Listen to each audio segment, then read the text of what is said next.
So hey hello friends, welcome to the track start. एक बार फिर से आप सभी का स्वागत है मेरे यूट्यूब चैनल पे।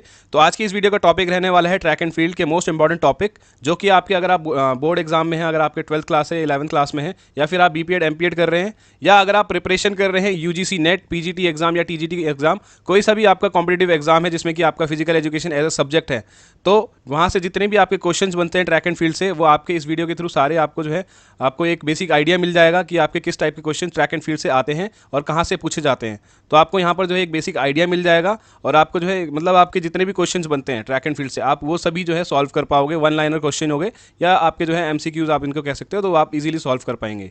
ठीक है, तो वीडियो में जो है देर ना करते हुए मैं आपको सबसे पहले ले चलता हूँ स्क्रीन पर। तो सबसे पहले आप यहाँ पर देखोगे कि टॉपिक क्या रहने वाला है। देखिए, इस वीडियो के जो है मैं 2 पार्ट लेके आऊँगा, 2 या 3 पार्ट बन सकते हैं इसके, क्योंकि वीडियो बहुत लंबी होने वाली है।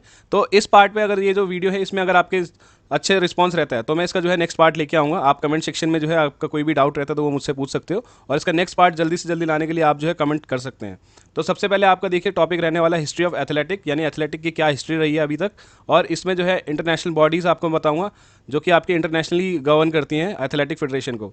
इसके बाद मैं आपको बताऊंगा नेशनल फेडरेशन, यानी इंडिया में कौन सी गवर्नमेंट बॉडी है जो कि एथलेटिक को गवर्न करती है। इसके बाद आपको classification of track and field का बताऊंगा कि ट्रैक एंड फील्ड की क्लासिफिकेशन क्या दी गई है। नेशनल अवार्डीज़ के बारे में मैं आपको बताऊंगा कि एथलेटिक में इंडिया में जो है नेशनल जो अवार्डीज़ होते हैं वो कौन कौन रहे हैं और कौन कौन से अवार्ड दिए जाते हैं। इसके बाद नेक्स्ट हम बात करेंगे कि एथलेटिक को जैसे कि ओलंपिक में कब इंक्लूड किया गया, आपका कॉमनवेल्थ में कब इंक्लूड किया गया, ये आपको बताऊंगा। यहाँ से भी आपके मोस्ट इंपॉर्टेंट क्वेश्चंस बनते हैं, जैसे कि आपका पूछा गया है पिछले साल ही यूजीसी नेट में पूछा गया था कि एथलेटिक को कॉमनवेल्थ में कब या एशियन गेम में कब इंक्लूड किया गया था, तो आपको वहाँ पर जो है इसकी डेट आपको ईयर बताना था। ठीक है, इसके बाद नेक्स्ट मैं आपको ले चलूँगा एथलेटिक ट्रैक एंड फील्ड के मेजरमेंट पे। यहाँ पर आप देख सकते हो स्क्रीन पे। ठीक है, क्योंकि यहाँ से आपके जो है बहुत सारे क्वेश्चंस बनते हैं, आपको ट्रैक एंड फील्ड के जो है मेजरमेंट्स पूछी जाती हैं काफ़ी सारे एग्जाम में। अगर आप एक एंट्रेंस एग्जाम दे रहे हैं बीपीएड के लिए, जैसे आईजीआई हो गया, एलएनआईपी में आप एंट्रेंस एग्जाम दे रहे हैं, तो आपके मोस्टली क्वेश्चंस यहाँ पे बनते हैं। देखिए, ये सभी उन स्टूडेंट के लिए रहने वाली है वीडियो जो कि किसी भी मतलब स्पोर्ट्स फील्ड में अपना करियर बनाना चाहते हैं, तो वहाँ पे एंट्रेंस एग्जाम में भी आपकी ये हेल्प करेगा। जैसे आपका हो गया, अगर आप साई में एज अ कोच बनना चाहते हैं तो आपके जो है क्वेश्चंस यहाँ से भी पूछे जाते हैं। अगर आप CSCS लेवल 1 या लेवल 2 की प्रिपरेशन कर रहे हैं, जो कि एथलेटिक का कोर्स होता है, अगर आपको इसके बारे में नहीं पता तो आप जो है वीडियो में आप जो है चैनल पे जाके आप देख सकते हो CSCS लेवल 1 और लेवल 2 क्या होता है। ठीक है, इसके बाद जो नेक्स्ट आपका टॉपिक रहने वाला है स्टैगर। आपका स्टैगर क्या रहता है ये आपको पता चलेगा इसमें, और यहाँ से भी क्वेश्चंस पूछे जाते हैं। टाइप्स ऑफ स्टार्ट के बारे में पूछा जाता है आपके क्वेश्चंस, तो ये मैंने यहाँ पे आपका टॉपिक लिख रखा है। हडल रेस से देखिए, hurdle race and steeple chase से आपके बहुत सारे क्वेश्चंस बनते हैं, और long jump and triple jump आपका यहाँ पे टॉपिक रहने वाले हैं। तो ये सारे जो हैं आपके टॉपिक रहेंगे यहाँ पर, ये सारे हम जो आज इसमें पढ़ेंगे, इनके कंप्लीट आप एक डेप्थ में भी थोड़ा सा आप जा सकते हैं। ठीक है, जहाँ पे मेरे को लगेगा कि डेप्थ में आपको पढ़ाना है वहाँ पे मैं डेप्थ में पढ़ाऊंगा, और जहाँ पे लगता है मुझे कि मेरे को वन लाइनर में पूरा क्लियर करना चाहिए तो वन लाइनर में भी क्लियर करूँगा, क्योंकि मैं फालतू जो है आप लोगों को आपका टाइम वेस्ट नहीं करना चाहता। हम टू द पॉइंट पढ़ेंगे जो कि एग्जाम में क्वेश्चंस पूछे जाते हैं। तो आई होप आपको ये वीडियो पसंद आए।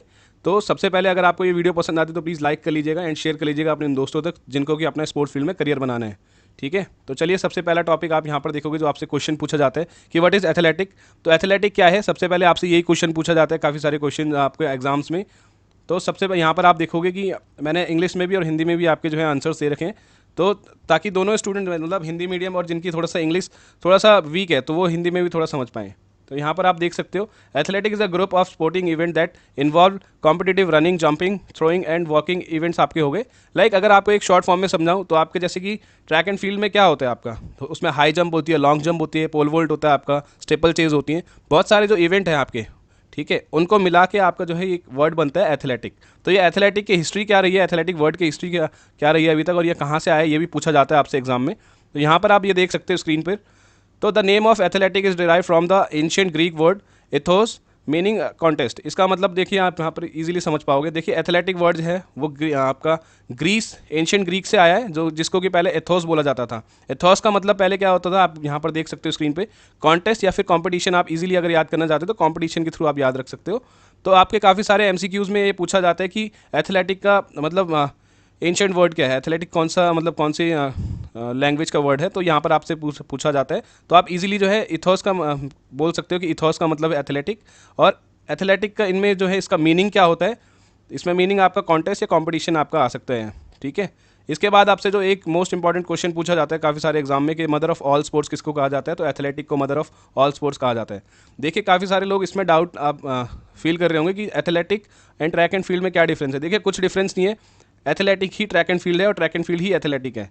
ठीक है, अगर आपका कोई भी डाउट होता है तो प्लीज़ कमेंट सेक्शन में मुझसे पूछ लीजिएगा, मैं वहाँ पे आपके जो है डाउट क्लियर कर दूंगा। नेक्स्ट अगर हम बात करें हिस्ट्री ऑफ एथलेटिक के बारे में, तो सबसे पहले आपको मैं लेके चलता हूँ एंशियंट ग्रीक में। एंशियंट ग्रीक में क्या होता था, इन शॉर्ट अगर आपको समझाऊँ तो वहाँ पे जो लोग होते थे, जैसे कि आप अगर इंडियन कल्चर में देखते हो शिवरात्रि में जैसे कि काफ़ी सारे लोग कावड़ लेके जाते हैं, है ना, तो वैसे ही एंशियंट ग्रीक में क्या है, वो अपने गॉडेस को खुश करने के लिए उनके एक रिलीजियस इवेंट होता था यहाँ पर, जिसमें कि आपके काफ़ी सारे इवेंट होते थे, जैसे रनिंग हो गया, कुश्ती हो गई, बॉक्सिंग हो गई। तो ये सारे बहुत सारे इवेंट होते थे जो कि वो लोग ऑर्गेनाइज कराते थे साल में एक बारी। तो 4 साल में एक बारी भी कराते थे ये लोग काफ़ी बारी, तो आपको आगे पढ़ाऊंगा मैं। तो सबसे पहले यहाँ पर देखते हैं कि track and field has been around since the start from the Olympics in ancient Greek in 776 BC में ये आपका हुआ था और तब से ही अस्तित्व में है। एंशियंट ग्रीक आपको एक पूछी जाती है कि ओलंपिक की शुरुआत कब की गई थी, तो यहाँ पर आपका ये मैंने अंडरलाइन कर दिया, तो आप यहाँ पर देख सकते हो। ठीक है, तो आपसे अगर ये क्वेश्चन पूछा जाए कि एथलेटिक कब से मतलब कहाँ से स्टार्ट हुआ है, तो आप लिख सकते हैं इजीली 776 BC से ये स्टार्ट हो रखा है ओलंपिक में। इसके बाद आपसे पूछा जाता है कि एथलेटिक बेसिकली आपका ग्रीक में क्या था, एक आप इसमें आप लिख सकते हैं इजीली कि एक रिलीजियस इवेंट होता था जो कि धीरे धीरे इतना इवॉल्व हुआ कि वो आपके रोमन्स में फैल गया, फिर रोमन्स के बाद जो है वो क्रिश्चियन एम्पायर में भी फैला, लेकिन क्रिश्चियन एम्पायर जो फर्स्ट इसने बैन किया गया था। यहाँ पर आपसे एक क्वेश्चन पूछा जाता है कि कौन सा वो क्रिश्चियन एम्पायर था जिसने कि ये एथलेटिक गेम बंद करवाया था, बैन करवाया था, और कब करवाया था। तो यहाँ पर आप देख सकते हो थियोडेसिस फर्स्ट ने इसको बैन किया गया था 394 AD में इसको बंद किया गया था, मतलब बैन किया था इसने। तो ये आपसे क्वेश्चन बनता है वन लाइनर क्वेश्चन में, तो आप इजीली यहाँ पर आप देख सकते हैं। हिंदी में अगर आप पढ़ना चाहते हो तो यहाँ से इजीली आप पढ़ सकते हो। इतना ही हम हिस्ट्री में जाएंगे, ज़्यादा डेप्थ नहीं जाएंगे। इसके बाद मैं आपको बताता हूँ कि जो पहला इवेंट हुआ था इसमें, जो आपका एंशियंट ग्रीक में पहला इवेंट होता था वो 200 मीटर का फुट रेस होती थी। आप इस पिक्चर में इजीली देख सकते हो कि किस तरीके से जो है यहाँ पे बाकी बहुत सारे लोग जो है सेलिब्रेट कर रहे हैं, कुछ पार्टिसिपेंट यहाँ पे जो है वो पार्टिसिपेट कर रहे हैं, और ये 200 मीटर की रेस हो रही है। ठीक है, सबसे पहले यहाँ पर जो है 200 मीटर की रेस होती थी। इसके बाद बहुत सारे इवेंट आपके आए, जैसे कि आप यहाँ पर देख सकते हो रेसलिंग, बॉक्सिंग, जेवलिन थ्रो आ गया आपका, पेंटाथलॉन आ गया, और आप यहाँ पर देख सकते हो लॉन्ग जंप वगैरह आपके आ गए। ठीक है, तो धीरे धीरे करके ये इवॉल्व होता रह गया और इसमें बाकी सारे इवेंट भी डाले गए, ऐड होते रहे। ठीक है, यहाँ पर आप स्क्रीन पर देख सकते हो, ये आप जो है अगर आप इसको स्क्रीन पॉज करके पढ़ना चाहते हो तो पढ़ सकते हो। देखिए पेंक्रेशन यहाँ पर क्या होता था, यहाँ पर ये आप मतलब मॉडर्न आपका एक जैसे MMA फाइट होती है, इसमें सिर्फ ये रूल होता था कि आप जो है किसी को बाइट नहीं कर सकते, दांतों से नहीं काट सकते और किसी की आंखें नहीं नोच सकते। ठीक है, अगर आप किसी की आंखों पे मारते हो या किसी को बाइट करते हो तो आप डिस्क्वालीफाई हो जाते थे। और इसमें आप फ्री फाइट आप इसको कह सकते हो, ये फ्री फाइट थी, यहाँ पर आप किसी को भी कैसे भी मार सकते हो, कोई रूल एंड रेगुलेशन नहीं था इसमें। ठीक है, आपसे एक क्वेश्चन भी बनता है यहाँ पर कि एंशियंट ग्रीक में टोटल कितने इवेंट होते थे, तो आप यहाँ पर काउंट कर सकते हो 1 2 3 4 5 6 7 8, टोटल 8 इवेंट होते थे एंशियंट ग्रीक में। तो आप यहाँ पर इजीली उनको जो अगर आपसे MCQ में पूछा जाता है कि उनको लाइन वाइज आपको पूछा जा सकता है कि आप इनका नाम भी याद रख लीजिएगा, डिस्कस थ्रो, लॉन्ग जंप हो गया। ठीक है, तो ये सारे इवेंट आप नाम याद कर लीजिएगा कि कौन कौन से इवेंट थे, टोटल कितने इवेंट थे। इसके बाद आप यहाँ पर देखोगे स्क्रीन पर, तो फर्स्ट जो ओलंपिक चैंपियन था यहाँ पर उसका नाम पूछा जाता है काफ़ी सारे एग्जाम में। अगर आपका एग्जामिनर एग्ज़ाम थोड़ा सा टफ बनाना चाहे तो वो ये क्वेश्चन भी पूछ सकता है कि आपका जो है फर्स्ट ओलंपिक चैंपियन कौन था। देखिए यहाँ पर जो है ये आप फर्स्ट ओलंपिक चैंपियन के बारे में आप यहाँ पर देख सकते हो, जो कोई मतलब प्रोफेशनली एथलीट नहीं था, ये सिर्फ एक बावर्ची था। ठीक है, जो कि वहाँ पर एक कुक का काम करता था और इसने सिर्फ 200 मीटर में आप पार्टिसिपेट किया था और ये वहाँ पे ओलंपिक में चैंपियन था। देखिए इस जो है मतलब इसका अभी तक यहाँ पर आप स्टैचू देख सकते हो, इस टाइप से इसका स्टैचू है और ये काफ़ी सारे क्वेश्चंस में आपका आता है। ठीक है, the first Olympic champion listed in the record has Coroebus of Elis. ठीक है, तो ये इसका नाम था कोरियोबस इल्स। तो ये आपसे क्वेश्चन में पूछा जा सकता है कि पहला जो है ओलंपिक चैंपियन कौन था, तो इजीली आप जो है वहाँ पे टिक कर दीजिएगा, कोरियोबस इल्स का आपका नाम था, यहाँ पे रिकॉर्ड होल्डर था, जो कि एक बावर्ची था। 776 BCE में ये जो है इसने स्प्रिंट में रेस में पार्टिसिपेट किया था और ये वहाँ पे जीता। तो अगर हम नेक्स्ट अगर बात करें तो इंटरनेशनल गवर्नमेंट बॉडी के बारे में आपको बताऊंगा जो कि एथलेटिक की हैं। सबसे पहले आप यहाँ स्क्रीन पर देखोगे IAAF एथलेटिक, तो आपसे यहाँ पर पूछा जाता है कि इसमें इंटरनेशनल इसका फुल फॉर्म क्या है, तो आप यहाँ पर बोलिए इजीली आप कर सकते हो कि इंटरनेशनल एमेच्योर एथलेटिक फेडरेशन, जो कि फाउंड की गई थी। इसकी फाउंडेशन डेट भी पूछी जाती है काफ़ी सारे एग्जाम में, अगर आपका एग्जाम टफ बनाना चाहें तो 17 जुलाई 1912 में आपकी ये हुई थी और 2001 तक ये चली थी। और इसके हेडक्वार्टर्स कहाँ थे, ये स्वीडन में आपका इसका हेडक्वार्टर है और यहाँ वहाँ पे बनाई गई थी। इसके बाद आप देखोगे दोबारा IAAF एथलेटिक है यहाँ पर, बट इसकी फुल फॉर्म अलग है। देखिए आपसे एक एग्जामिनर अगर कंफ्यूज करना चाहे आपको, तो ये दोनों में से आपको ये एमसीक्यू में दोनों दे सकता है, बट दोनों देना नहीं चाहिए, क्योंकि पिछली बार एक एग्ज़ाम में पूछा गया था दोनों, मतलब आईएएफ की फुल फॉर्म दी गई थी और उसमें एमसीक्यू में दोनों ही थे। ठीक है, तो आप ये गलती मत करना। आप अगर आपको वहाँ पे लोगो दिया हुआ है तो लोगो के थ्रू आप जो है पहचान सकते हो, बट आपके जो एग्ज़ाम में है अगर आपसे आईएएफ की डेफिनेशन पूछी जाती है तो इन दोनों में से अगर कोई भी है तो आप किसी को ईजिली भी आप जो है टिक कर सकते हो। नहीं तो आप यहाँ पर जो है आईएएफ, यहाँ पर ये वाला international association of athletic federation, इसको आप टिक मार्क कर दीजिएगा, आपका आंसर सही होगा। और ये रीनेम करी गई थी, आपको कब रीनेम की गई थी? 2001 से लेकर ये 2019 तक आपका ये चला था। इसके बाद जो है आपका यहाँ पर वर्ल्ड एथलेटिक आया। वर्ल्ड एथलेटिक कब आपका फाउंड किया गया था, ये क्वेश्चन पूछा जा सकता है आपसे। ये देखिए अक्टूबर 2019 में आपके जो है यहाँ फाउंड की गई थी, इसका रीनेम किया गया था।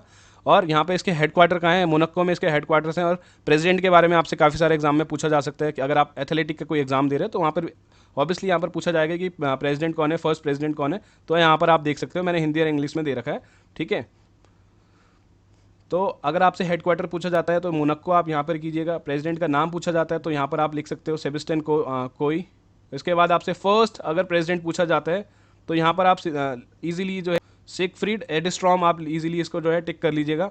तो यहाँ पर आपके जो है यहाँ पर आपके मार्क्स मिल जाएंगे। इसके बाद अगर हम नेक्स्ट यहाँ पर आपको बात करें तो यहाँ पर इजीली आप यहाँ पर ये देख सकते हो कि 2000 मतलब 1912 में जो है आपका पहले ऐसे लोगो था, फिर उसके बाद 2000 में ऐसा आया, 2009 में ऐसा लोगो आया, और 2019 के बाद जो है आपका यहाँ पर वर्ल्ड एथलेटिक ये चल रहा है। ठीक है, इसके बाद अगर हम नेशनल फेडरेशंस की बात करें तो यहाँ पर आपके बहुत सारे क्वेश्चंस बनते हैं। इंडिया में अगर आप कोई एग्जाम दे रहे हो तो सबसे पहले आपसे पूछा जाता है एथलेटिक फेडरेशन ऑफ इंडिया यानी एएफआई, ये कब फाउंड की गई थी? तो 1946 में ये फाउंड की गई थी। इसका हेडक्वार्टर न्यू दिल्ली में है और इसके प्रेसिडेंट जो हैं वो कौन है? यहाँ पर आप स्क्रीन पर इनकी फ़ोटो देख सकते हो, आदिल सुब्रीवाला। ठीक है, तो यहाँ पर आप इनका नाम देख सकते हो, आदिल सुब्रीवाला जो है यहाँ पर इनका नाम है और ये प्रेसिडेंट है। फर्स्ट प्रेसिडेंट कौन थे? यहाँ पे बहुत सारे क्वेश्चन बनते हैं। तो प्रोफेसर गुरु दत्ता सौंधी, जिनको कि जीडी सौंधी भी बोला जाता है। तो ये क्वेश्चन जो है बहुत सारे एग्जाम में पूछा जाता है कि एथलेटिक फेडरेशन ऑफ इंडिया के फर्स्ट प्रेसिडेंट कौन थे। और जो है ये इनके बारे में मैं आपको एक मतलब स्पेशली एक वीडियो लेके आऊँगा तो आपको इनकी कंप्लीट डिटेल आपको मिल जाएगी। तो यहाँ पर आप इनकी फ़ोटो देख सकते हो। ठीक है, और अगर आप हिंदी में पढ़ना चाहते हैं तो यहाँ पर हिंदी में भी लिख रखा है।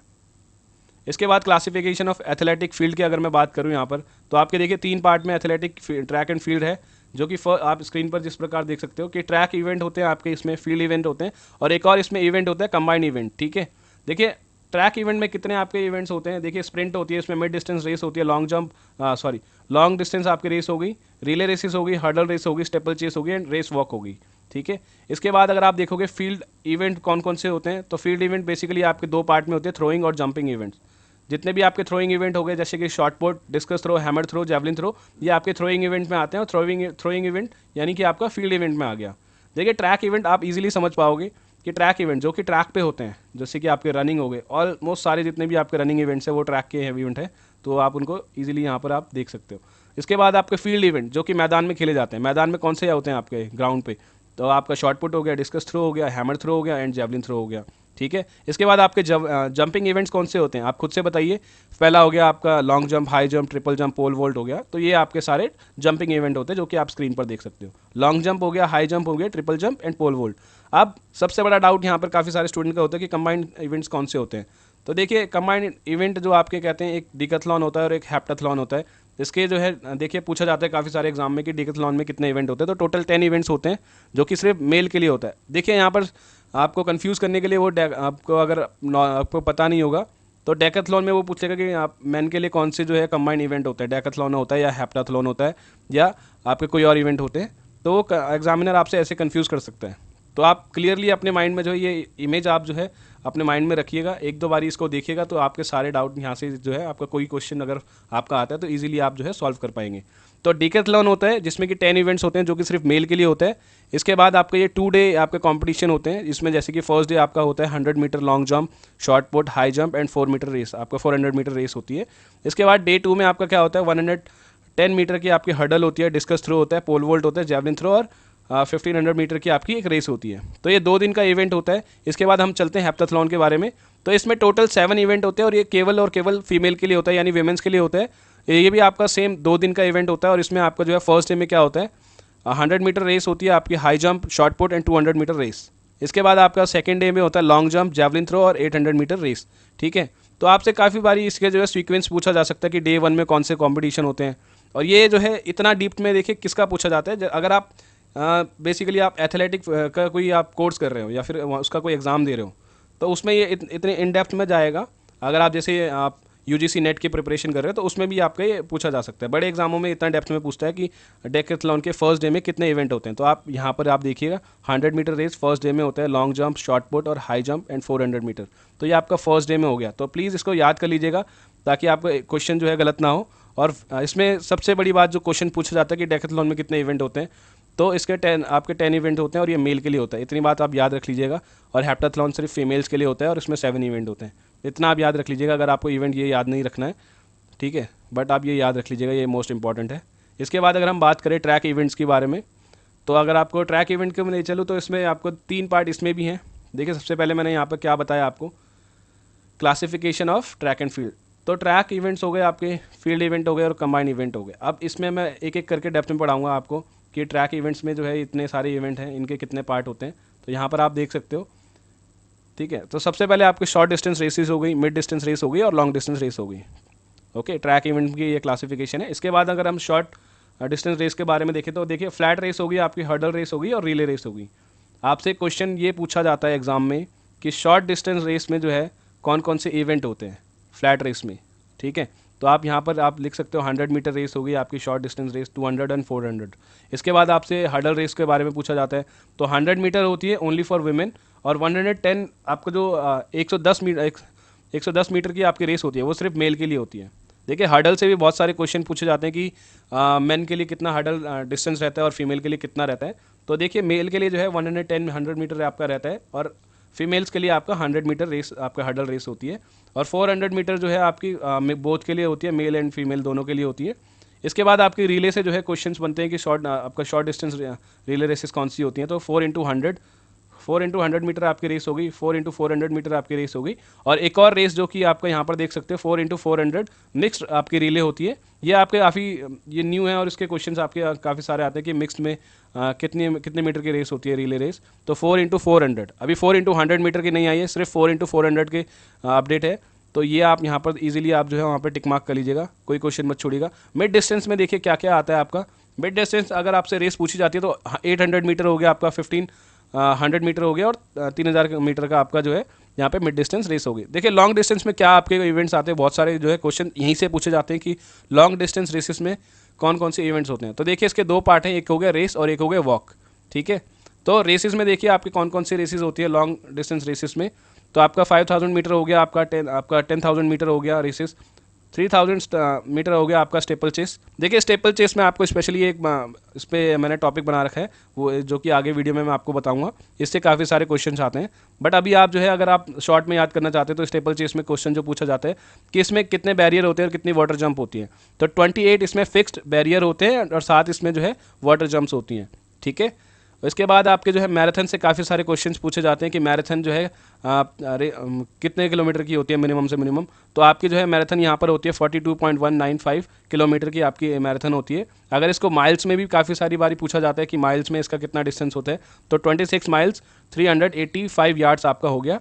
और आपसे ये क्वेश्चन पूछा जाता है कि हाफ मैराथन किस में की जाती है, ओनली इन वर्ल्ड एथलेटिक में जो है किया जाता है। यानी आपका जैसे कि अभी आपको पता ही है वर्ल्ड एथलेटिक गेम हुए थे अभी कुछ टाइम पहले, जिसमें कि नीरज चोपड़ा का गोल्ड मेडल लगा है जैवलिन थ्रो, आपको पता ही होगा। तो हाफ मैराथन ओलंपिक में नहीं होती है, हाफ मैराथन सिर्फ वर्ल्ड एथलेटिक चैंपियनशिप में होती है, जिसका कि आपका डिस्टेंस पूछा जा सकता है।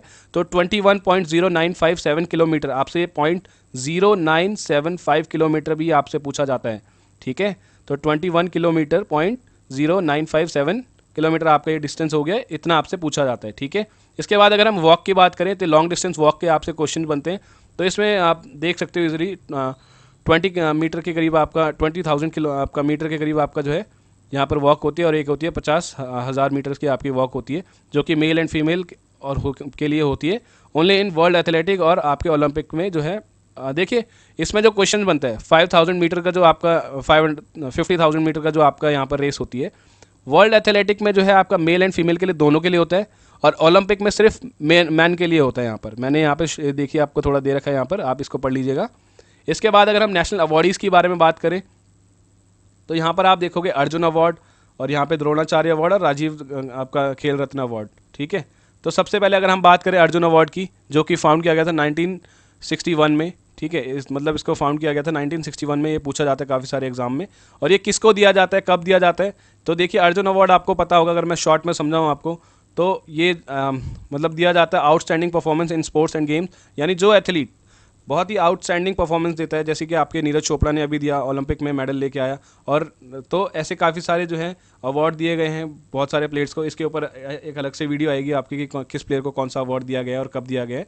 लेकिन आपसे जो मोस्ट क्वेश्चंस बनते हैं, तो आज इस वीडियो में आप ये देखोगे कि देखिए आप अर्जुन अवार्ड आपके बारे में पूछा जा सकता है कि अर्जुन अवार्ड कब फाउंड किया गया था। तो 1961 में फाउंड किया गया था।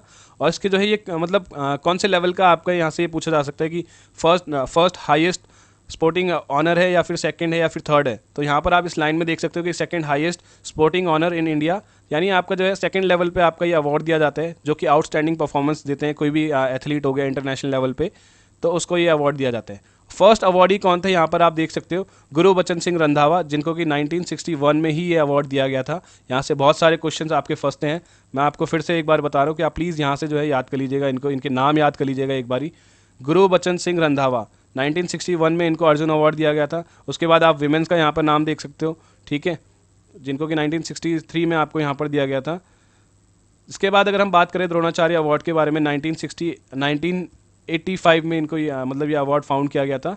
और ये अवार्ड किसको दिया जाता है? देखिए मेनली जो है अवार्ड आपके कोचिज़ के लिए बनाया गया है, जो कि इंटरनेशनल लेवल पे अगर किसी भी, जैसे कि नीरज चोपड़ा के कोच हो गया या कोई भी आपके जो है कोचिज़ हो गए, तो उनको ये मेडल मतलब अगर वो कोच मतलब एथलीट को प्रिपेयर करते हैं, उनके एथलीट बहुत अच्छा परफॉर्म करते हैं, तो उनको जो है ये अवार्ड दिया जाता है। मतलब ये आपका एक कोचेज़ के लिए आपका एक स्पेशल आपका मेडल है। जैसे कि द्रोणाचार्य, आपको पता होगा द्रोणाचार्य कौन थे, तो उन्हीं के नाम पे जो है ये अवार्ड दिया जाता है इंडियन कोचेज़ को।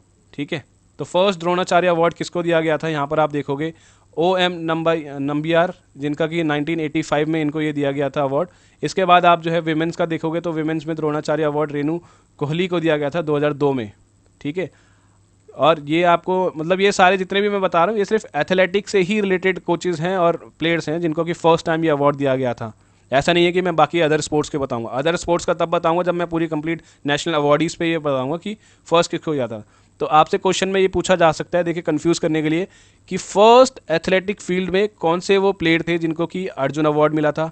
ये फर्स्ट एथलेटिक फील्ड में ऐसे कौन से कोचेस थे कि जिनको ये अवार्ड मिला गया था, द्रोणाचार्य अवार्ड।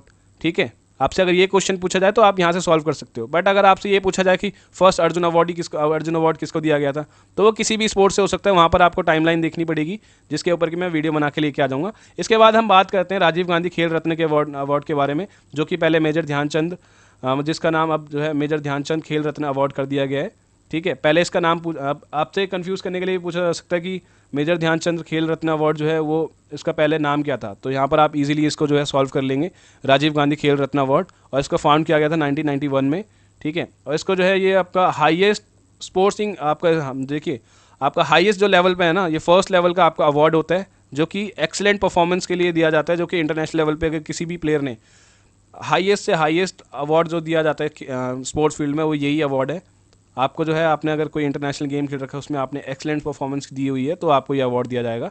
और अभी तक किस किस ने ये अवार्ड जो है अचीव किया है 2000 के आपके जो है टेन्योर में, तो वो मैं आपको वीडियो पे बता दूंगा। अभी आपको जो आपसे क्वेश्चन पूछा जाएगा, वो आपको फर्स्ट अवार्ड पूछा जाएगा कि पहला अवार्ड किसको मिला था। तो यहाँ पर आप देख सकते हो ज्योतिर्मयी सिकदार, जिनको कि 1998 में ये अवार्ड दिया गया था। इसके बाद विमेन कौन सी थी? देखिए विमेन से बहुत सारे क्वेश्चन बनते हैं कि फर्स्ट विमेन कौन सी थी।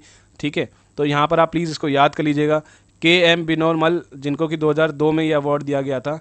ठीक है, तो यहाँ पर अगर आप हिंदी में पढ़ना चाहते हो तो मैंने यहाँ पर हिंदी में भी दे रखा है, तो आप इजीली इसको जो है स्क्रीनशॉट ले लीजिएगा।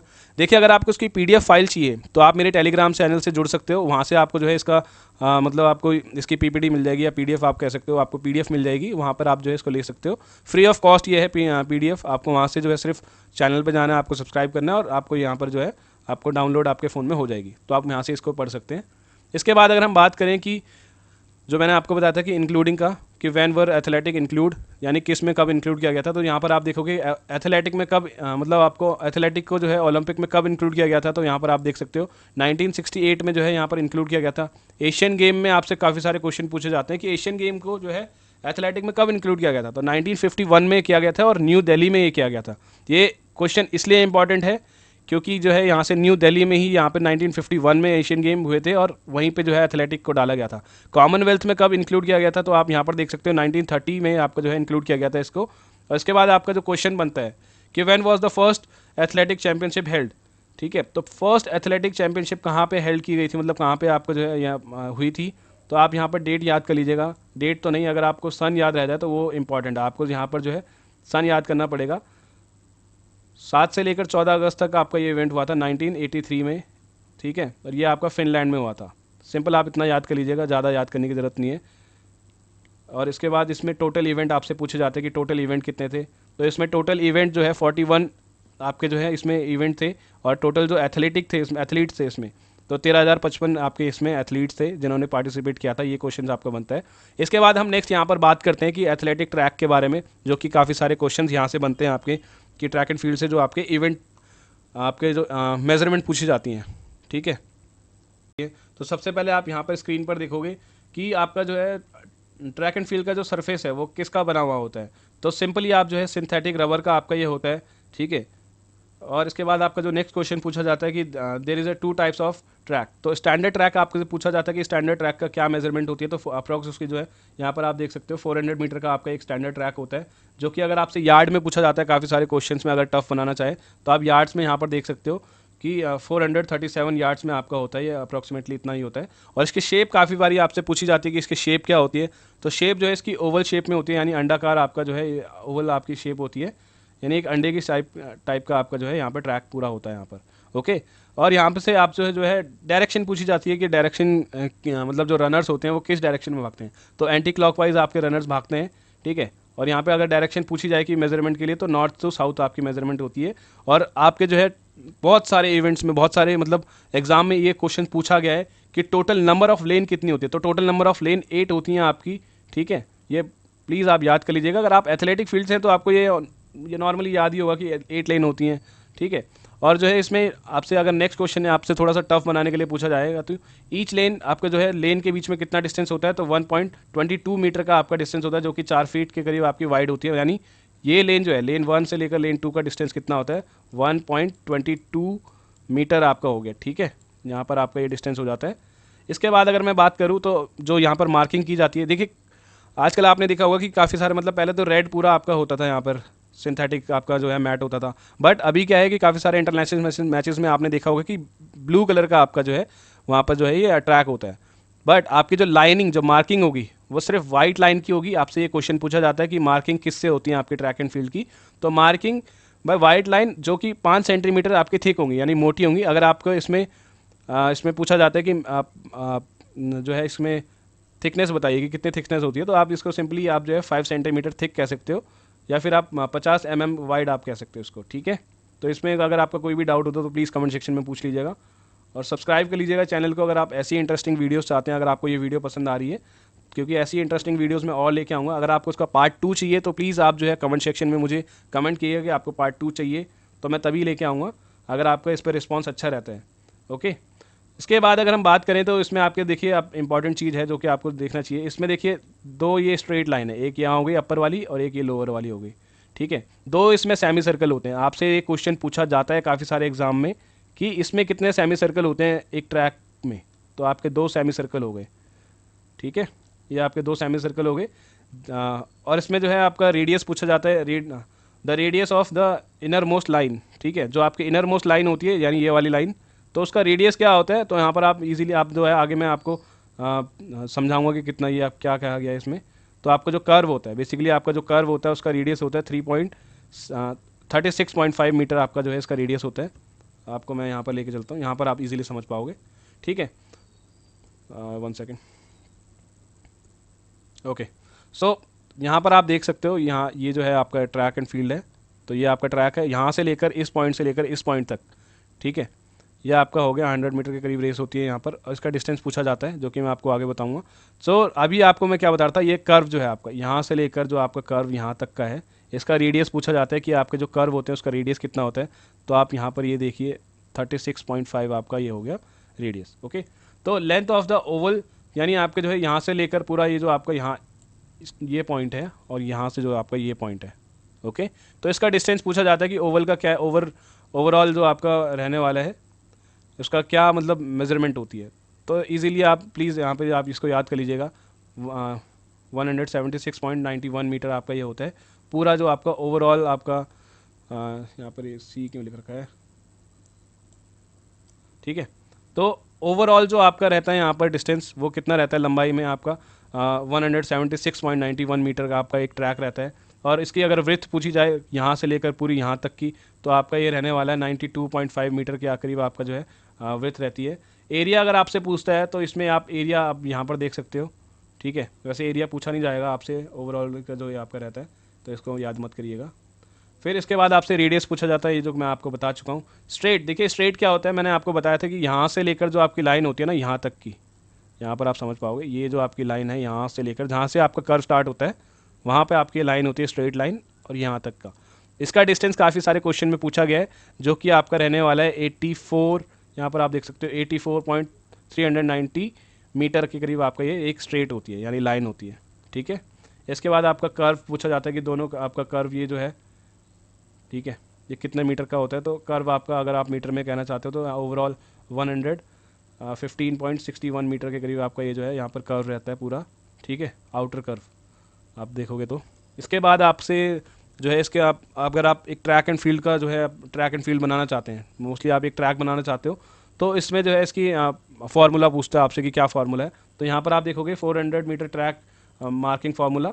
तो ये देखिए आप 2 इंटू स्ट्रेट लाइन, यानी आपकी 2 स्ट्रेट लाइन हो गई, एक ये हो गई और एक ये हो गई, कितना हुआ ये आप यहाँ पर देख सकते हो 84.39 मीटर के करीब आपका ये हो गया। तो इसको इंटू करेंगे 2 से, जो आपका आंसर आएगा वो यहाँ पर आ गया 168.78 मीटर के करीब आपका ये आंसर आ जाएगा यहाँ पर, अगर आप इसको प्लस करोगे तो। इसके बाद आपका प्लस में आपका यहाँ पर रहता है इंटू 2 कर्व, यानी ये 2 लाइनें जो होती हैं ये आपका हो गया, और ये 2 आपके जो कर्व होते हैं ये आपको इंटू करने पड़ेंगे। तो आप देखोगे 2 इंटू 115.61, तो इसका जो आंसर आएगा वो यहाँ पर आप देख सकते हैं 231.2 मीटर के करीब ये आपका आता है यहाँ पर। ओके, तो आपका इन दोनों को अगर आप प्लस करोगे तो 400 मीटर का आपका ट्रैक बन जाएगा। ओके, आपसे फार्मूला अगर पूछे तो 2 into straight plus 2 into curve. Okay, तो ये आपका फार्मूला होता है अगर आपको 400 मीटर का ट्रैक बनाना है, तो इजीली आप बना सकते हो। अगर आपको एक दिया जाए कि आपको एक ट्रैक बनाना है, तो आप यहाँ से लेकर एक लाइन खींचिएगा, फिर उसके अपोजिट साइड में एक लाइन खींचिएगा जो कि आपकी 84.39 मीटर की होनी चाहिए। उसके बाद आप जो है कर्व बनाओगे, ठीक है, जो कि आपका होना चाहिए, एक कर्व होना चाहिए 115.61 मीटर के आपका ये होना चाहिए कर्व, और दूसरा भी सेम आपका होना चाहिए। तो टोटल आपका जो ओवरऑल होगा 400 मीटर का आपका ट्रैक बन जाएगा। देखिए ट्रैक कैसे बनाना होता है, इसके क्या मैं पूरी मेजरमेंट आपको ऐसे एक ट्रैक बना सकते हो, इसके ऊपर कंप्लीट एक वीडियो मैं बनाऊंगा आपके लिए, जो कि प्रॉब्ली 1-2 वीक में आपके पास आ जाएगी, यहाँ पर यूट्यूब पे मैं अपलोड कर दूंगा कि एक ट्रैक को कैसे बनाया जाता है, ठीक है। इसमें काफ़ी सारा आपका पाइथागोरस थ्योरम लगता है, आपको कौन सी आर्क कहाँ पर लगानी पड़ती है, ऐसे आर्क लगती है यहाँ पर, पाइथागोरस थ्योरम के थ्रू आपको ये बनाया जाता है ट्रैक, ठीक है। तो वो मैं एक कंप्लीट वीडियो में आपको बताऊंगा कि कैसे आप उसको जो है बना सकते हो, ट्रैक को आप कैसे बनाते हो, आपका जो ट्रैक एंड फील्ड है वो कैसे बनता है, ठीक है। ओके, सो इसके बाद अगर हम बात करें स्टैगर की, मैं बात करूंगा स्टैगर क्या होता है, यहाँ पर आप पढ़ सकते हो। अगर मैं आपको समझाऊं स्टैगर, देखिए आपने देखा होगा काफ़ी बारी जो लाइंस होती है जहाँ से स्टार्टिंग पॉइंट होता है आपका और एंडिंग पॉइंट होता है, जो कर्व होता है आपका, जैसे कि आपका आपने पता ही होगा, आपको यहाँ पर आपका कर्व होता है, एक सेकेंड आपको मैं ड्रॉ करके बताता हूँ। देखिए आपका होता है ट्रैक एंड फील्ड ऐसे ओवल शेप का, ये आप देख सकते हो, यहाँ से स्टार्ट लेता है बंदा ऐसे। सो एक सेकंड मैं आपको यहाँ पर बताता हूँ। तो आपका देखिए ट्रैक एंड फील्ड जो है वो इस टाइप का होता है ना, ये जो कर्व होता है, जो आपका यहाँ पर कर्व होता है ये। सो इसको जो है यहाँ पर आपको पता ही होगा कि 100 मीटर की रेस तो आपकी यहाँ से होती है, पर जैसे कि अगर आप जो है 200 मीटर रेस लेते हो या 400 की आप रेस करते हो, तो आपके काफ़ी सारे जो है इवेंट्स ऐसे होते हैं। तो इनका जो डिस्टेंस होता है वो आपके मेज़र किया जाता है, उसको स्टैगर कहते हैं, जो आपकी लाइन होती है उसको स्टैगर कहा जाता है। तो यहाँ पर आप देख सकते हो इसका फार्मूला आपसे पूछा जाता है काफ़ी बारी कि इसका फार्मूला क्या होता है। तो यहाँ पर आप देख सकते हो, देखिए W का मतलब है विड्थ ऑफ लाइन, ठीक है। इसके बाद आपका नंबर ऑफ लेन पूछा जाता है, तो देखिए विड्थ ऑफ लाइन यहाँ पर आपसे पूछा जाएगा, नंबर ऑफ लेन आपका लेन नंबर यहाँ पे पूछा जाएगा, -1 करना होगा, और उसके बाद -0.110 आपको करना होगा, और पाई 2πr आपका यहाँ पर जो है आपका 2π आपका फॉर्मूला लगता है, ठीक है। तो ये आपका 400 मीटर का पूरा डिस्टेंस निकल जाएगा कि फर्स्ट लाइन कहाँ पे, मतलब फर्स्ट लाइन पे आपका नहीं लगेगा, सेकंड लाइन पे आपको ये फॉर्मूला लगता है, उसके बाद थर्ड लाइन पे आपका ये फॉर्मूला लगता है, वो मैं आपको आगे आप जो है क्लियर हो जाओगे। सो आपको एक बार ये याद करना होगा कि 400 मीटर में फुल स्टैगर लगता है और 200 मीटर में आपका हाफ स्टैगर आपका लगता है, और इसके बाद आपका जो है 800 में आपका जो है half stagger plus diagonal access जो आपका होते हैं, यानी DE में इसको कहूँगा शॉर्ट फॉर्म में अगर आप यहाँ पर देखोगे, और 4x100 मीटर में आपका फुल मतलब स्टेगर लगेगा। इसके बाद 4x400 में आपका जो है रिले रेस में 1.5, उसके 1.5 जो है स्टेगर आपका लगेगा। आगे जो नेक्स्ट स्लाइड दिखाऊंगा उसमें आपका ये जो है डाउट क्लियर हो जाएगा। तो ये इवेंट वाइज आपके क्वेश्चन पूछा जाता है कि 400 मीटर में जो है आपका कौन सा स्टेगर लगता है, हाफ या फुल, ठीक है। तो आप यहाँ पर जो है इसको याद कर लीजिएगा, इसकी एक मैंने टेबल बना रखी है तो आप यहाँ पर देख सकते हो। तो देखिए स्टेगर क्या होता है, मैंने आपको यहाँ पर आप यहाँ पर इजीली समझ जाओगे। तो देखिए लेन 1 में कोई फॉर्मूला नहीं लगता है, लेन 1 आपका यहीं पे रहेगी, आपको पता ही है मार्क पे। उसके बाद आपका जो है लेन 2 का डिस्टेंस आपसे पूछा जा सकता है कि लेन 1 से लेकर लेन 2 तक का आपका डिस्टेंस कितना रहेगा। तो यहाँ पर आप देख सकते हो 3.52 मीटर। तो ये 3.52 मीटर कहाँ से आया, ये फॉर्मूले के थ्रू आया आपका, ठीक है। ये 200 मीटर की रेस हो रही है, यहाँ पर 200 मीटर का ट्रैक मैंने यहाँ पर बना रखा है। तो इसमें आपका डिस्टेंस पूछा जा सकता है कि सेकंड लेन का डिस्टेंस कितना होता है फर्स्ट लेन से, स्टेगर फॉर्मूला के थ्रू, ठीक है। यहाँ पर आप देखोगे ये फर्स्ट लेन का मैंने यहाँ पर देखा 3.52 मीटर का आपका रहता है। आप इसको याद कर सकते हो, नहीं तो अगर आप नहीं याद कर सकते हो इतना बड़े टेबल, तो आप ये फॉर्मूला याद कर लीजिएगा। इस फॉर्मूले के थ्रू आप जो है इसको सॉल्व कर सकते हो। इसको सॉल्व करने का जो है मैं आगे आपको बताऊंगा नेक्स्ट किसी वीडियो में कि कैसे सॉल्व किया जाता है। अभी नहीं तो आप जो है आप सिंपली आप थर्ड लेन का याद कर लीजिएगा सभी इवेंट्स का कि कितना मीटर किस में होता है, ठीक है। यही आपका एक रहेगा। और ये याद कर लीजिएगा कि फुल स्टेगर किस में लगता है, 1.5 स्टेगर किस में लगता है, 1 + 1.5 स्टेगर किस में लगता है, और 1.5 स्टेगर किस में लगता है, ठीक है। तो ये आपको इवेंट वाइज याद करना होगा। तो ये आपका यहाँ पर याद कर सकते हैं आप इसको ईजिली, ठीक है। अगर आप इसका फॉर्मूला याद करना चाहते हैं तो ये इसका फॉर्मूला है, सिंपली आपको जो है विड्थ ऑफ लेन आपको रखना होगा, यानी विड्थ ऑफ लेन कितनी होती है 1.22 मीटर आपकी होती है। इसके बाद आपको जो है यहाँ पर नंबर ऑफ लेन लिखना, अगर आप सेकंड लेन में करें तो 1 माइनस ये करना होगा। उसके बाद आपको जो है इसको माइनस करना होगा 0.110 से, और उसके बाद आपको 2πr का फॉर्मूला लगा के इसको सॉल्व करना होगा, ठीक है। तो आपका जो है यहाँ पर लेन का डिस्टेंस आ जाएगा जिस भी लेन का आप चाहते हैं। इसके बाद आप जो है यहाँ पर अगर आप याद करना चाहते हो तो ये टेबल है, यहाँ पर ईजिली याद कर सकते हो। सिंपल आपको क्या है, देखिए आप सभी इवेंट का ना यहाँ पर आप याद कर लो कितना डिस्टेंस है लेन 2 का। देखिए 400 और 4x100 मीटर में देखिए कितना डिस्टेंस रहने वाला है। सेकंड लेन का आपका रहेगा 7.04 मीटर आपका रहेगा। इसके बाद आपको इसको इंटू करना है 2 से, देखिए 7 2 14 होता है, तो आप यहाँ पर इसको प्लस करोगे तो ये आपका आ जाएगा। सिंपली आपको दोगुना करते जाना है हर आपको 8 लेन तक। इसी प्रकार आपका जो है 200 मीटर का देखिए फर्स्ट होता है 3.52 मीटर, उसी आपको इसको डबल करना है तो ये आपका आ जाएगा। इसके बाद आपको इसको डबल करना है, फिर इसके डबल करना है, तो आपका जो है डिस्टेंस यहाँ पर आ जाएगा। ओके, आई होप आपका इसमें कोई डाउट ना हो। अगर कोई डाउट है तो प्लीज़ कमेंट सेक्शन में पूछ लीजिएगा। इसके बाद हम बात करते हैं टाइप ऑफ स्टार्ट के बारे में कि आपके स्टार्ट कितने टाइप के होते हैं। देखिए आपके जो है यहाँ पर 2 स्टार्ट होते हैं, एक होता है स्टैंडिंग आपका स्टार्ट जो दिया जाता है, उसके बाद आपका एक क्रॉच स्टार्ट होता है। देखिए स्टैंडिंग स्टार्ट किस में दिया जाता है, ये आपसे काफ़ी सारे क्वेश्चन में पूछा जाता है कि स्टैंडिंग स्टार्ट जो है कौन सी रेसेस में दिया जाता है। तो आपने देखा होगा काफ़ी सारे इवेंट, अगर आप ट्रैक एंड फील्ड से हैं, आप एथलीट हैं, तो आपको पता ही होगा कि स्टैंडिंग स्टार्ट कौन से इसमें दिया जाता है। बट अगर आप इस फील्ड से नहीं हैं, आप सिंपली एक बीपीएड एमपीएड एग्ज़ाम की एंट्रेंस एग्ज़ाम दे रहे हैं, या आपका बीपीएड का एग्ज़ाम है, या आप यूजीसी एग्ज़ाम दे रहे हो, तो उसमें आपको जो है यहाँ पर स्टैंडिंग स्टार्ट का देखना पड़ेगा कि ये मिड और लॉन्ग डिस्टेंस रनर को दिया जाता है। यानी जो भी आपके, जैसे कि आपका 800 मीटर हो गया, 1500 मीटर हो गया, या आपका कोई भी मैराथन हो गई, तो उसमें जो है ये स्टैंडिंग स्टार्ट दिया जाता है, ठीक है। इसके बाद आपको यहाँ पर देखोगे ये किस टाइप से आपको स्टैंडिंग स्टार्ट दिया जाता है। तो ये पोजीशन रहती है, आपको ये जो लाइन है इसके पीछे खड़े रहना होता है, ये आपका रहता है। तो इसमें जो है सबसे आपका जो है स्टैंडिंग स्टार्ट 400 मीटर, जो आपकी मोर देन 400 मीटर रेसेस होती है, उसमें आपको ये स्टैंडिंग स्टार्ट दिया जाता है। ओके, इसके बाद आप यहाँ पर देख सकते हैं क्रॉच स्टार्ट। क्रॉच स्टार्ट आपका देखिए आप स्प्रिंट इवेंट में आपको दिया जाता है, जैसे कि आपका हो गया 100 मीटर हो गया आपका। ओके, उसके बाद आपके जो भी 400 मीटर से कम है, जितने भी आपके 400 मीटर से कम रेसेस होती हैं, उसमें जो है क्रॉच स्टार्ट दिया जाता है। और क्रॉच स्टार्ट के भी आपके टाइप्स होते हैं काफ़ी सारे, जो कि मैं आपके स्क्रीन में बताऊंगा, ठीक है। एक यहाँ पर आप देख सकते हो। सो यहाँ पर काफ़ी सारे क्वेश्चन पूछे जाते हैं कि क्रॉच स्टार्ट के क्या क्या टाइप्स होते हैं। तो यहाँ पर आप देखिए एक ब्लड स्टार्ट होता है, एक मीडियम स्टार्ट होता है, और एक एलोंगेटेड स्टार्ट होता है आपका, ठीक है। और यह आप डिफरेंस देख सकते हो। बंच स्टार्ट में आपको देखिए यहाँ पर ये आप ट्रैक पे होते हो, इसके बाद आपको यहाँ पर बंच रखना पड़ता है। इसमें मीडियम स्टार्ट में आपको थोड़ा सा जो है हिप रेस करके रखना पड़ता है, और एलोंगेटेड में आपको जो है बॉडी वेट आगे ट्रांसफ़र करना पड़ता है इसमें। और जो है स्टार्टिंग ब्लॉक आपको देख सकते हो, स्टार्टिंग ब्लॉक का डिस्टेंस आप दोनों में इसमें बंच में थोड़ा कम है, एलोंगेटेड में थोड़ा सा ज़्यादा आपका देख सकते हो, यहाँ पर बहुत ज़्यादा ये यहाँ से लेकर यहाँ तक का है डिस्टेंस है। तो ये डिफरेंस होता है। बाकी आपको सिर्फ ये नाम याद करने हैं। आपसे पूछा जाता है काफ़ी बारी कि क्रॉस स्टार्ट के टाइप्स क्या क्या होते हैं, उसमें आपको ऑप्शन दिया जाएगा, जैसे कि एलोंगेटेड स्टार्ट दिया जाएगा उसमें, ठीक है, तो आपको वो टिक करना होगा। और इसका जो है कॉल क्या होती है, तो on your mark set go आपका ये होता है, जो कि आपको पता ही होगा, अगर आप ट्रैक एंड फील्ड से नहीं है तब भी आपको ये पता ही होगा। इसके बाद आप यहाँ पर जो है अगर आप देखना चाहते हो तो स्क्रीन पॉज करके देख सकते हो, नहीं तो इसकी PDF में जो है आप इसके बाद अगर मैं बात करूँ तो आपका नेक्स्ट टॉपिक रहने वाला है हर्डल रेसेस। यहाँ से आपके बहुत सारे क्वेश्चंस बनते हैं, हर एग्जाम में आपके ये क्वेश्चंस बनेंगे। और जो मोस्ट इंपॉर्टेंट क्वेश्चन है आपके सामने है कि 100 मीटर मेंस के लिए जो आपका हर्डल रहता है, वो हर्डल का कितना इवेंट रहता है, तो आप यहाँ पर देख सकते हो 110 मीटर आपका जो है डिस्टेंस रहेगा यहाँ पर मेन के लिए। और विमेन के लिए कितना डिस्टेंस रहता है यहाँ पर, या आप हर्डल देख सकते हो। विमेन के लिए जो आपका रहेगा यहाँ पर ये 100 मीटर हर्डल रहती है। आपसे जो एग्जामिनर क्वेश्चन पूछता है हर्डल रेसेस के रिगार्डिंग, तो वो डिस्टेंस से आपसे पूछता है कि मैन के लिए कितना डिस्टेंस होता है हर्डल में और विमेन के लिए कितना होता है। तो मैन के लिए होता है 110 मीटर आपका डिस्टेंस रहेगा मैन के लिए, और विमेन के लिए रहेगा आपका 100 मीटर हर्डल।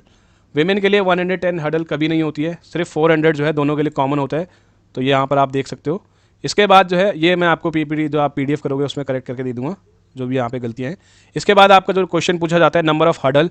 देखिए नंबर ऑफ़ हर्डल जो होती हैं वो 10 होती है, यानी अगर आपका जो है 110 मीटर का है या फिर 100 मीटर विमेन का है तो उसमें नंबर ऑफ़ हर्डल्स कितनी होती है, तो उसमें 10 हर्डल्स होती है मेल और फीमेल दोनों के लिए, ठीक है।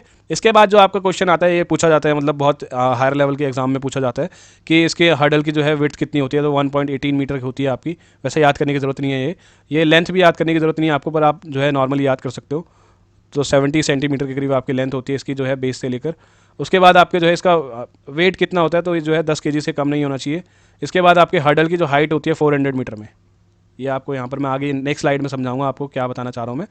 तो जो हर्डल की हाइट रहती है 400 मीटर में मैन के लिए, वो रहती है आपकी 91.4 सेंटीमीटर, और वीमेन के लिए होती है 76.2 सेंटीमीटर, ठीक है। स्लाइड में आप देखोगे इसमें, तो ये आप याद कर लीजिएगा। देखिए इतने अच्छे से मैंने यहाँ पर जो है ये PPT बना रखी है, आप इसको PDF में कन्वर्ट करके ले सकते हो। तो प्लीज़ ये जो है एक बार इसको देखिएगा, मतलब अगर अब एथलेटिक्स से ट्रैक एंड फील्ड के जो भी आपके क्वेश्चन आते हैं, ये PPT अगर आप जो है ना मुश्किल से अगर आप 3-4 बार देख लेते हो इसको अच्छे से, मतलब पॉइंट्स को पढ़ लेते हो, तो आपका कोई भी क्वेश्चन अगर किसी भी एग्जाम में आता है ट्रैक एंड फील्ड से, तो आप यहाँ से ईजिली सॉल्व कर पाओगे, ठीक है। तो यहाँ पर हम बात करते हैं 100 मीटर विमेन हर्डल रेसेस के बारे में।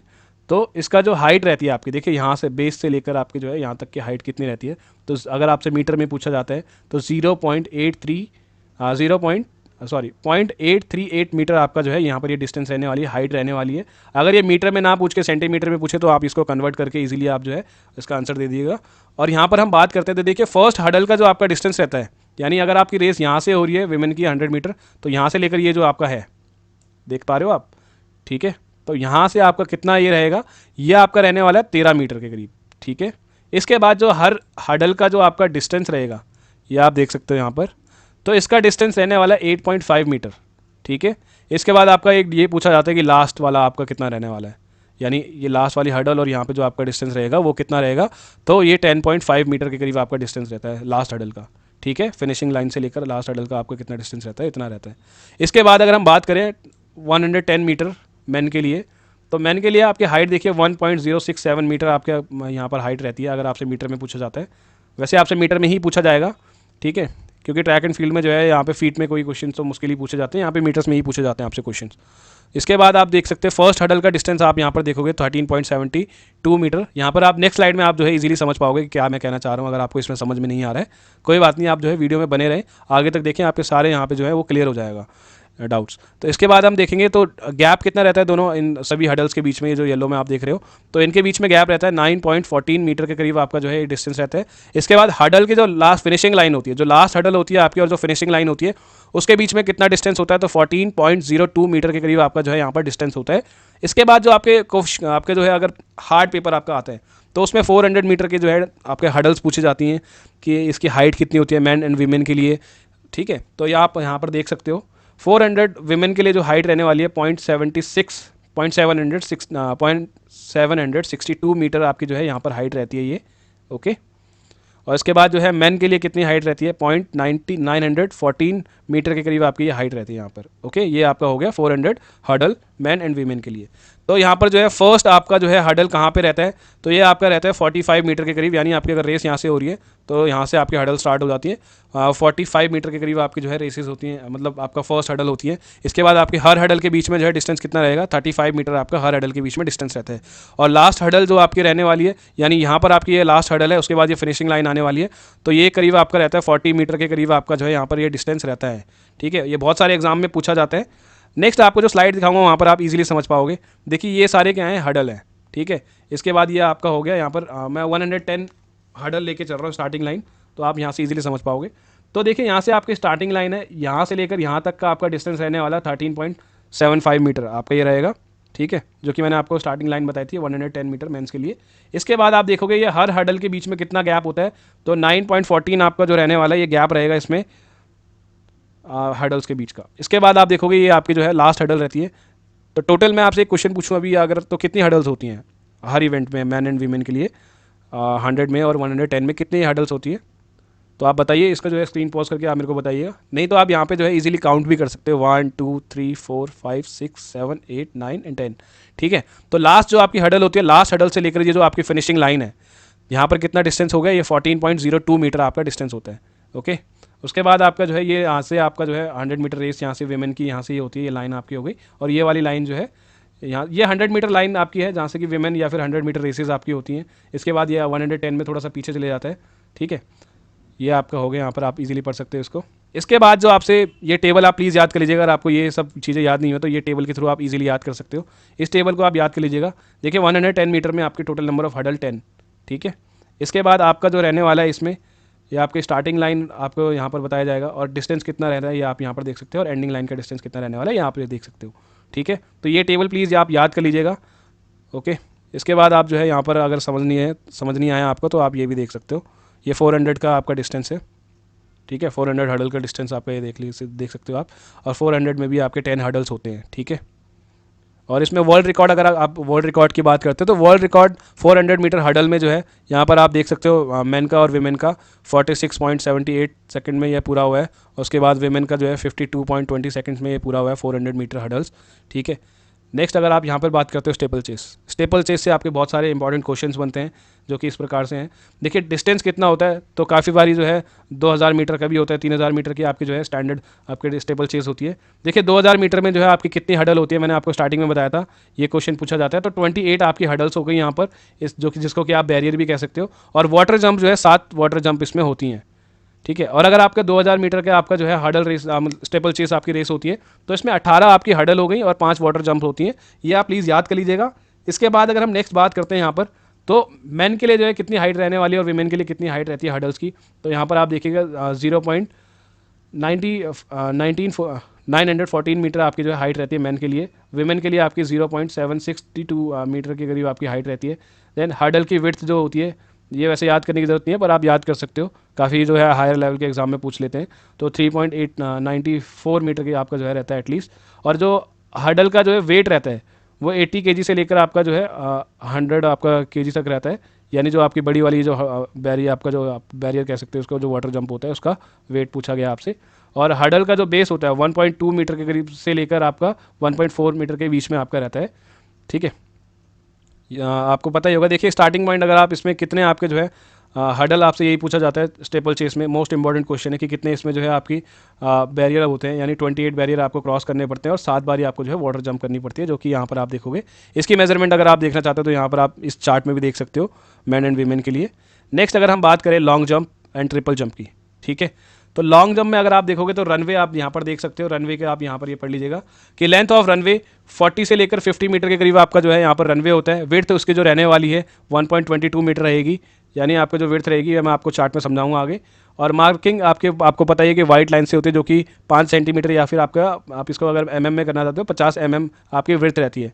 और सैंड की जो आपकी डेप्थ रहती है ये आपकी रहेगी 30 सेंटीमीटर मिनिमम आपकी रहती है। और टेक ऑफ जो आपका रहता है वो रेक्टेंगुलर, मतलब आपका ये जो आपका बार होता है यहाँ पर, ठीक है, टेक ऑफ बोर्ड आप इसको कह सकते हो। तो ये आपका जो है रेक्टेंगुलर शेप में होता है और ये वुडन सब्सटेंसेस से बना होता है जो कि रिजिड होता है, जिससे कि फिसले ना पैर। ओके, इसके बाद length of take off board आपकी जो रहती है इसकी लेंथ कितनी रहती है, तो यहाँ पर आप काफ़ी सारे एग्जाम में पूछा जाता है, तो ये भी सेम आपका 1.22 मीटर रहता है और विड्थ भी इसकी पूछी जाती है, तो 0.20 मीटर आपके जो है इसकी विड्थ होती है। नेक्स्ट यहाँ पर आप देखोगे ये जो है यहाँ पर ये आपका जो है इंडिकेटर होता है रेड कलर का, काफ़ी सारे रेड होता है, काफ़ी बार ये येलो हो जाता है, ब्लू हो जाता है, नहीं ब्लू तो नहीं होता, येलो होता है, काफ़ी में ब्लैक हो जाता है, ठीक है। तो ये इंडिकेटर होता है जो कि वुडन का बना हुआ होता है, इसकी विड्थ होती है 7 mm आपकी होती है इसकी विड्थ, उसकी लेंथ होती है 1.22 मीटर और जो है 45 एंगल पे डिग्री पे एंगल इसका होता है। इसके बाद अगर आप नेक्स्ट देखोगे तो ये वाइट कलर की जो लाइन है ये long jump take off board है, इसमें आपका लेंथ होता है 1.22 मीटर आपकी इसमें जो है लेंथ होती है और विड्थ आपकी 20 सेंटीमीटर की होती है। उसकी डेप्थ जो होती है आपकी यानी हाइट आप इसको कह सकते हो, तो ये 10 सेंटीमीटर आपकी इसकी डेप्थ डीप आपका होता है ये। तो बेसिकली अगर लॉन्ग जंप करना होता है बंदे को तो वो यहाँ से जंप करके आता है, मतलब यहाँ से रनिंग करते हुए आता है रनवे से, और यहाँ से जो है टेक ऑफ बोर्ड से जंप करता है इधर। अगर वो यहाँ इस रेड वाले आप इंडिकेटर को क्रॉस कर लेता है तो वो आपको जो है रेफरी जो है वहाँ पर जो भी जज होगा वो आपको डिस्क्वालीफाई या फिर आपको नेक्स्ट चांस दे सकता है, ठीक है।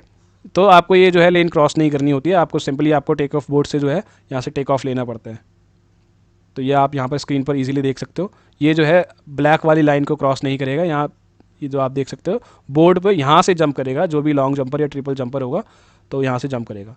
नेक्स्ट रनवे की मैंने आपको यहाँ पर ये जो है यहाँ से लेकर यहाँ तक का डिस्टेंस बताया था, तो ये पूरा आपका जो है यहाँ से लेकर यहाँ तक का डिस्टेंस है, ठीक है। ये लैंडिंग पिट आपका है, यहाँ से जो आपका रनवे का जो डिस्टेंस आपसे पूछा जाता है तो 40 से लेकर 50 मीटर का आपका ये रनवे होता है। इसके बाद अगर हम नेक्स्ट बात करें तो आपका जो लैंडिंग एरिया होता है वो कितने सेंटीमीटर का होता है, देखिए आप यहाँ पर जो है ये 8 से लेकर 9 मीटर के करीब आपका होता है। 1 मीटर देखिए आपका जो है काफ़ी बारी क्वेश्चन पूछा जाता है कि जो है यहाँ पे टेक ऑफ बोर्ड से लेकर यहाँ पे लैंडिंग पिट का कितना डिस्टेंस होता है, तो ये 1 मीटर का डिस्टेंस होता है यहाँ पर, ठीक है। इसकी विड्थ आपका जो यहाँ पर लैंडिंग पिट की आप विड्थ देखोगे तो 2.75 मीटर से लेकर 3 मीटर का आपका ये चौड़ा होता है और लंबाई में यहाँ से ये आपका 9 मीटर के करीब आपका लंबा होता है, ठीक है। यहाँ पर आप देखोगे ये 1 मीटर के करीब आपका डिस्टेंस होता है यहाँ से, और इसकी जो मैंने आपको चौड़ाई बताई थी 1.22 मीटर का आपकी चौड़ाई होती है। इसके बाद आपसे जो है लैंडिंग एरिया आपसे जो पूछा जाता है मैंने यहाँ पर आपको बता दिया है, तो आप यहाँ पे भी पढ़ सकते हो कि विड्थ ऑफ लैंडिंग एरिया कितनी होती है, तो 2.75 आप यहाँ पर देख सकते हो, से लेकर 3 मीटर तक आपका ये रहता है, ठीक है। अगर आपसे फीट में ये पूछे तो फीट में अभी आप यहाँ पर लिख सकते हो कि 9.02 मीटर फीट आपकी ये हाइट है। इसके बाद अगर आप लेंथ देखते हो तो लेंथ आपकी जो मैंने बताया था कि 7 से लेकर 9 मीटर की आपकी लेंथ रहती है। तो स्टैंडर्ड जो आपके हायर लेवल पे जैसे ओलंपिक हो गया या इंटरनेशनल लेवल पे कोई भी हो गया आपके कंपटीशन होते हैं, तो वहाँ पर 9 मीटर के आपका जो है यहाँ पर ये लॉन्ग जंप का पिट होता है, ओके। डेप्थ अगर आपसे पूछे यहाँ पर कि डेप्थ कितनी होती है तो ये 50 सेंटीमीटर के करीब आपकी ये होती है, यहाँ पर सॉरी स्टैंड की जो है 30 लिख रखी है, 50 सेंटीमीटर की आपकी डेप्थ होती है, ओके। सो ये वाली लाइन किस लिए होती है, ये वाली लाइन आपकी होती है ट्रिपल जंप के लिए, ठीक है। ट्रिपल जंप टेक ऑफ ये लाइन आप इसको कह सकते हो। सेम देखिए सबकी जो है ना यहाँ पे लेंथ देखिए सबकी सेम है, ठीक है, चाहे वो ट्रिपल जंप हो लॉन्ग जंप हो, तो इनकी लेंथ जो है सबकी सेम है 1.22 मीटर। विड्थ देखिए विड्थ जो है सबकी सेम है, यहाँ पर डेप्थ भी सेम है, ठीक है। इसके बाद आप जो है पिट का 13 मीटर पिट फॉर मैन के लिए होता है और 11 मीटर पिट फॉर वेमेन होता है। यानी अगर आप एक ट्रिपल जंपर हैं तो आप यहाँ से रनिंग करते हुए आएंगे, यहाँ से आपको जो है जंप करनी होती है, ठीक है। यहाँ से लेकर आपका जो है ये डिस्टेंस देखिए, यहाँ से लेकर इतना डिस्टेंस आपका हो गया मैन के लिए 13, और वेमेन के लिए थोड़ा सा यहाँ पर आगे कर देते हैं 11 मीटर का हो जाता है, ठीक है। यहाँ से लेकर यहाँ तक 11 मीटर का आपका वेमेन का हो गया, ये यहाँ से लेकर यहाँ तक का, ठीक है। ये वेमेन के लिए 11 मीटर का आपका हो जाता है। इसके बाद अगर हम बात करें यहाँ पर आप देख सकते हो ये वर्ल्ड रिकॉर्ड क्या है अभी तक लॉन्ग जंप का और ट्रिपल जंप का। देखिए वर्ल्ड रिकॉर्ड जो लॉन्ग जंप का है 8.95 मीटर का आपका है मैन लॉन्ग जंप के लिए, और जो आपका ट्रिपल जंप का वर्ल्ड रिकॉर्ड है तो ये आपका है 18.29 मीटर का, ठीक है। तो ये आपसे अगर क्वेश्चन पूछा जाता है एग्जाम में तो आप इसको सॉल्व कर लीजिएगा। नेक्स्ट हम बात करें तो फेजेस इन लॉन्ग जंप, यानी आपके जो फेजेस होते हैं लॉन्ग जंप के वो क्या क्या होते हैं, तो यहाँ पर आप स्क्रीन पर देख सकते हो। सबसे पहले आपको जो है अप्रोच की जाते हैं, आप अप्रोच कर सकते हो। सबसे पहले आपका अप्रोच हो गया, उसके बाद आपका टेक ऑफ हो गया, उसके बाद आपकी फ़्लाइट होगी, देन लैंडिंग होगी। आप यहाँ पर स्क्रीन में जो है फ़ोटो देख सकते हो।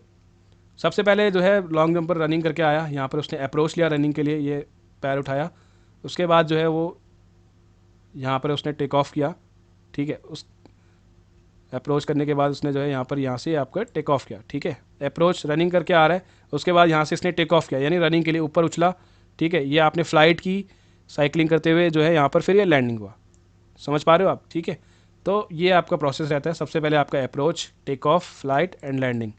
इसको याद कर लीजिएगा, आपके क्वेश्चन जो है एग्जाम यहीं से आपके जो है एग्जाम में क्वेश्चन आते हैं कि लॉन्ग जंप के फेजेस क्या होते हैं, ठीक है, कि स्टेप क्या होते हैं, काफ़ी बार स्टेप पूछ लेते हैं या फेजेस पूछ लेगा, तो आप इसको याद कर लीजिएगा, ये एमसीक्यू में ज़रूर आएगा आपका क्वेश्चन। ठीक है, अप्रोच हो गया, टेक ऑफ हो गया, फ्लाइट हो गया और लैंडिंग हो गया। इसके बाद अगर हम बात करें कि टाइप ऑफ जंप्स के बारे में, तो देखिए यहाँ पर जो है 3 टाइप की आपकी जंप होती है, जो आपके देख सकते हो, सेल जंप हो गया, हैंगिंग जंप हो गया और हिच किक हो गया। देखिए सेल जंप में क्या होता है, आपका नॉर्मली यहाँ से आप जो नॉर्मल कूदते हैं लोग, अगर कोई भी जैसे कि आर्मी की प्रैक्टिस करता है या नॉर्मल ह्यूमन जो कूदता है वो सेल जंप के थ्रू कूदता है। हैंगिंग जंप आप देख सकते हो यहाँ पर कि थोड़ा सा जो है लेग्स को पीछे और ये हैंगिंग टाइप में आपका जो है बंदा कूदता है। हिच किक क्या है, ये मॉडर्न टेक्निक है आप इसको कह सकते हो, जिसके थ्रू कि एथलीट अपने जो है लॉन्ग जंप को आगे और इंक्रीज कर सकता है और आगे इंक्रीज करी भी है, तभी ये टेक्निक आई है। देखिए ये मिक्सचर होता है, देखिए इसमें हैंगिंग भी होता है, साइकिलिंग भी कर रहा होता है बंदा, और उसके बाद डिस्टेंस जितना आगे हो सकता है वो कूदता है। ठीक है, तो ये आप याद कर लीजिएगा टाइप्स ऑफ लॉन्ग जंप की जो है वो कितनी है, तो 3 टाइप की जो है लॉन्ग जंप होती है। स्टाइल आप कह सकते हो, या टेक्निक आपसे पूछा जाए कि टेक्निक कितनी टाइप की आपकी टेक्निक होती है, स्टाइल कितने हैं। ठीक है, तो ये आप देख सकते हो यहाँ पर। इसके बाद अगर हम बात करें ट्रिपल जंप के फेजेस के बारे में, तो यहाँ पर आप देखोगे अप्रोच, होप करेगा, स्टॉप, स्टेप एंड उसके बाद जंप एंड लैंडिंग। ठीक है, तो आपके इसमें 5 आपके फेजेस होते हैं। सबसे पहले आपका अप्रोच हो गया, होप हो गया, स्टेप हो गया, देन जंप एंड लैंडिंग। ठीक है, तो यहाँ पर आप देख पाओगे सबसे पहले यहाँ पर अप्रोच ली उसने, आपके जो है टेक ऑफ बार से उसने अप्रोच करी, उसके बाद होप करा, सेम पैर से जो है उसने यहाँ पर जंप करा, स्टेप लिया, देन उसके बाद जंप लेगा और उसके बाद लैंड करेगा यहाँ पर। ठीक है, तो ये स्टेप आप याद रख लीजिएगा। इसके बाद आपसे स्टाइल या टाइप जो मैंने बताया कि आपसे पूछा जाता है, तो सबसे पहले आप यहाँ पर देखोगे 3 टाइप के आपके होते हैं, एक फ्लैट, स्टेप और मिक्सचर। तो फ्लैट में देखिए आपका क्या होता है, it is also called polish technique, यानी ये पॉलिश टेक्निक इसको भी कह सकते हो आप। इसमें क्या होता है, यहाँ पर आप देख सकते हो parabola of hope step in flat. ठीक है, तो यहाँ पर आप देखोगे होप जो करेगा वो 35% अप्रॉक्स 35% करता है बंदा।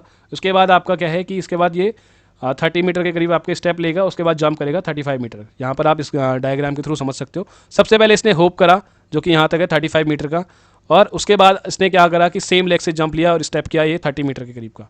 ये टेक्निक है, एक तरीके से आप इसको जो है टेक्निक के थ्रू याद कर सकते हो। उसके बाद जो ये जंप करेगा वो 35 मीटर का करेगा जंप, यानी अब इसका जो भी 100% होगा उसका 35% यहाँ पर ये करेगा। नेक्स्ट आपका यहाँ पर देखोगे कि स्टीप टेक्निक में क्या होता है। स्टीप टेक्निक में देखिए ये रशियन टेक्निक होती है, और ये मतलब रशिया से ही आई है, तो रशियन टेक्निक है बेसिकली।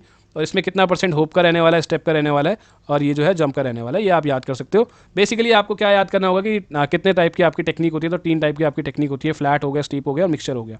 ठीक है, यहाँ पर आप इसको जो है, तो स्क्रीन को पॉज करके एक बार इसको पढ़ लीजिएगा, ज़्यादा कुछ है नहीं, सिंपली आपको याद करना है इनके नाम, टेक्निक्स के नाम।